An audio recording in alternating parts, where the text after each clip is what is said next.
ao lado. O que ele disse ao irmão?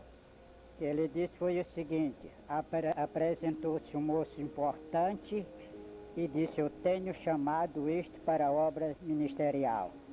Aí está a comprovação de um homem chamado por Deus para o ministério, o Espírito de Deus revelando todos os detalhes. E nessa época, daí para cá decorreram-se muitas dificuldades. Quais os maiores perigos que o irmão encontrou na vida pastoral?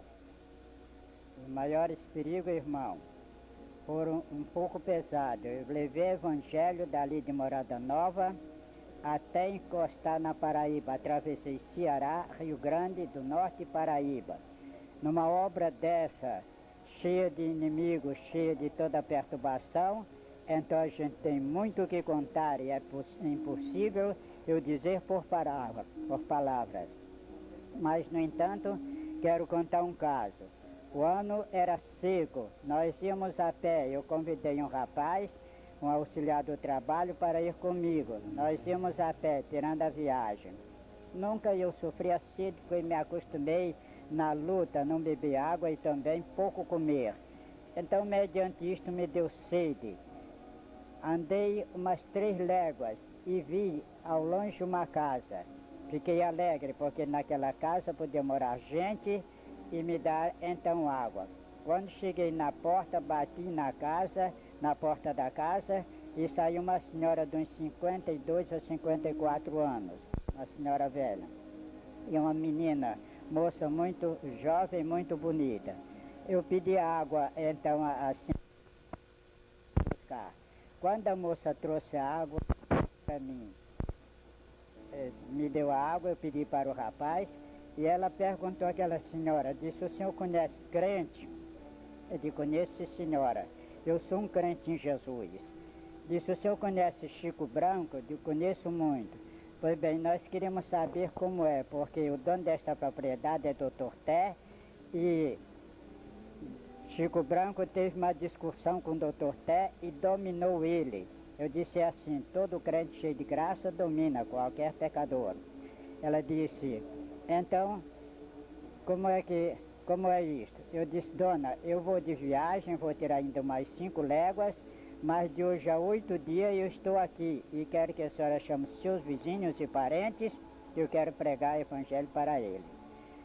Como de fato, me despedi e fiz a viagem. Ela disse: o senhor está aqui? Eu digo: crente não mente nem para fazer ninguém rir. Pois bem, mas saí a viagem. Cheguei na casa dos irmãos em Açuduema. Quando cheguei lá, tinha um paraibano convertido, tinha sido um homem muito perigoso, e eu contei a história a ele. Ele deu risada e disse: irmão, sabe quem é que está morando naquela casa? Eu disse: irmão, é o diabo. Ele disse: é mais do que o diabo, porque quem está lá é Zé Dante, e Zé Dante é o terror de sertões, juntamente com Antônio Silvino e Lampião.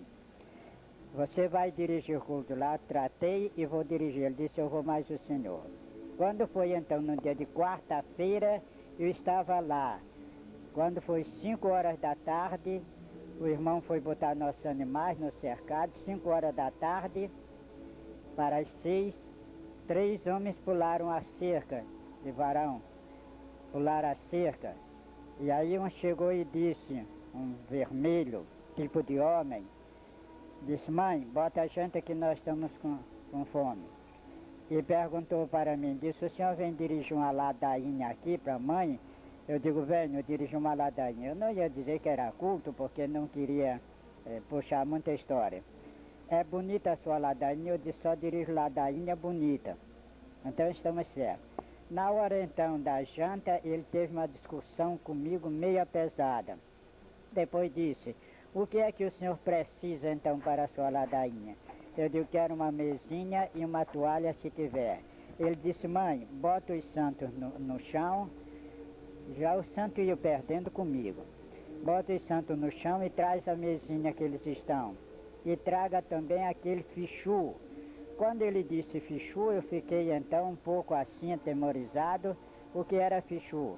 Mas naquele fichu era um manto das mulheres, quando iam ser mulheres ricas, quando iam se confessar com padre ou com bispo, ou com qualquer autoridade romana, usarem aquilo na cabeça. Mas aquele fichu era cheio de estrelinha de ouro. Era em 44, eu calculei que aquilo pesava talvez uns 5 ou 6 quilos e que aquilo era um preço extraordinário que fosse vender devido à estrelinha de ouro. Botei em cima da mesa e fiquei então, botei o paraibano de um lado e o irmão que ia comigo. Mais tarde chegou Zé Danta, pegou um revólver, botou em cima da mesa, um calibre 35, um cimitor S, botou em cima da mesa e disse, aqui é o respeito, sim senhor. E os irmãos dele pediram licença e afastaram o paraibano para um lado e o irmão auxiliar para o outro. Se eu quero me sentar aqui junto do pastor. Quando se sentaram, arrastaram umas facas, não é peixeira, peixeira é faca de morte, mas aquela faca de briga, que tem gume por um lado e outro. Pegou na ponta e no cabo, nas pernas e ficou ali olhando para mim. Tiraram todo o tempo então olhando para mim.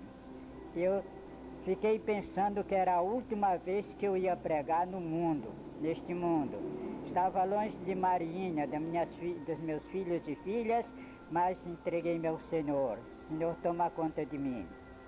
Preguei, não gosto de pregação comprida, porque às vezes só ser um estudo bíblico não, mas pregação às vezes fica enfadonha demais. Mas neste dia comecei às 7 horas e terminei às 9 horas, e estes homens, Zé Danta puxou o revólver no princípio da minha pregação e meteu o dedo no gatilho e ficou ali encostado à mesa olhando para mim. Não tiraram os olhos de mim. Então preguei essas 2 horas. Quando terminei a pregação, Zé Danta disse, bonita ladainha, nunca vi uma ladainha bonita deste jeito. Estou muito satisfeito. E pegou o revólver e disse, mãe, botou o revólver, botou lá numa caixa assim, pois bem. E disse, mãe, vai buscar aquela rede. Eu digo, é a rede que vão me carregar para o cemitério. Tem jeito não escapa hoje não. Fiquei pensando. Ele armou a rede na latada da casa, na frente. Na alpendre da casa. Sim. Armou a rede e disse, pastor, venha se deitar aqui. E seu carrinho, que era o paraibano valente, seu carrinho deita-se aí com seu companheiro. E o pastor vai ficar aqui comigo. Zé Danta aí então fez uma viagem lá para onde estava o irmão dele, que cangaceiro, não dorme em rede, dorme na beira, nem dorme beira de estrada, dorme nos matos. Então ele estava lá nos matos, esperando a polícia. E receberam anúncio que a polícia ia buscar lá. Mas, caso importante, no meu primeiro dia de viagem, passei 2,5 léguas, passei pelos soldados, e um tenente com 20 soldados. E quando eu passei pelo tenente, o tenente disse, chefe, faz favor, venha cá. Então encostei meu animal junto do animal do tenente e os soldados me cercaram todos. Disse, quem é o senhor? Eu digo, eu sou José Alencar de Macedo. Para onde vai, senhor Macedo? Eu digo, eu vou para Miguel Calvo, vou para 3 lugares que eu estou esquecido agora. Paraíba, Rio Grande do Norte, Pau dos Ferros. Vou para Pau dos Ferros, São Miguel, Pau dos Ferros, Lagoa de Dentro e tem outro lugar também. Pois bem, ele disse, seu Macedo, qual é a sua missão? Eu digo, sou pastor evangélico. Ele disse, de que denominação? Sou da Assembleia de Deus. Ele sorriu e disse, Assembleia de Deus, e entre os protestantes é o trabalho mais importante que existe em toda parte. Seu Macedo, o senhor tem crente por lá? Tenho, eu vou visitar meus queridos irmãos. Pois bem, seu Macedo, está certo. Então, me despedi do tenente simpático, muito simpático, me despedi e saí, fui-me embora a viagem. Seja bendito o nome do Senhor. Agora eu vou voltar então lá para o Zé Danta. Zé Danta armou a rede e me contou a toda a vida de crime dele. Não teve um crime que ele não me contasse. Foi até às 4 horas da madrugada, quando o povo chama a barra quebrando. Ele disse, pastor, agora é tempo, a barra está quebrando, vai dormir um soninho. Eu digo, não durmo mais esta hora. Ele disse, eu preciso lhe contar o resto. Então, Fiquei esperando, o irmão foi buscar os animais, quando o sol foi saindo, ele chegou outra vez Zé Dante.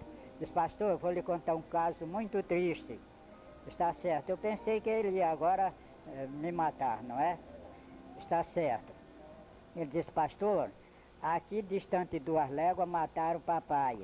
Mas, no entanto, eu achei que deveria me vingar. Vim com meus 2 irmãos, e a família do velho era grande, eu matei todos quanto tinha. Matei um genro do velho e a filha do velho, e eles tinham então, mas ficamos com tanta raiva que eu matei até as galinhas do terreiro. Mas o genro tinha os filhos.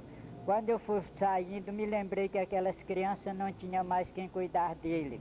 Fiquei então triste com aquilo. Cheguei, agarrei a primeira criança pelo pé, sacudi para cima e esperei no gume do espadinho. Criança caiu morto. O segundo e o terceiro. Pastor, ainda há alguma vantagem para mim nesta vida? Eu digo, se o senhor se entregar a Jesus neste momento, Jesus perdoa seus pecados e livra a sua alma do inferno. O senhor se entregue a Jesus. As lágrimas estavam caindo dos olhos dele, ele disse, pastor, não posso agora, pois então o senhor vai ficar nos seus pecados. Bem, agora então, depois, com muito tempo, eu me despedi deles e fui-me embora. Vi o irmão paraibano. O irmão paraibano disse, irmão, Zé Dante, eu já vi ele 3 vezes depois que ele conversou. Não se esquece do irmão, porque na hora, então Zé Dante disse para mim, vocês são muito perseguidos, mas se você tiver perseguição, pode me chamar quem é o fazendeiro, que eu quero ter uma conversa. Se era chamar Zé Dante, é chamar Jesus, que é meu companheiro e amigo há muitos anos e me tirou do pecado. Pois bem, não disse nada, mas fiquei com isso no pensamento. Ele disse para o paraibano, disse, olha aqui, nunca posso me esquecer daquele pastorzinho, todo dia me lembro dele. Pois bem, eu entrei em uma luta com a polícia e tinha um soldado dentro de uma moita de mufumbo e passou uma bala aqui no meu peito. Passou no meu peito, olha aqui, a bala enganchou no livro. Então, o paraibano disse, mostra aqui, Zé Dante. Ele puxou o Novo Testamento, porque quando eu me despedi de Zé Dante, ele disse, me deu um presente para me lembrar do senhor. Tinha esse Novo Testamento muito importante, e entreguei para ele. Entreguei com pena, chorando, mas entreguei para ele. Pois bem, ele disse, olha aí, o paraibano abriu, a bala furou o Evangelho segundo São Mateus, furou o Evangelho segundo São Marcos, furou o Evangelho segundo São Lucas, e quando chega no Evangelho segundo São João, no capítulo 3, verso 6, a bala enganchou, ficou como um dedo mostrando o versículo. Irmão Carrinho não gostava de chorar, mas chorou, e ele estava chorando também. Disse aí, Deus amou o mundo de tal maneira que deu seu Filho unigênito, para que todo que nele crê não pereça, mas tenha a vida eterna.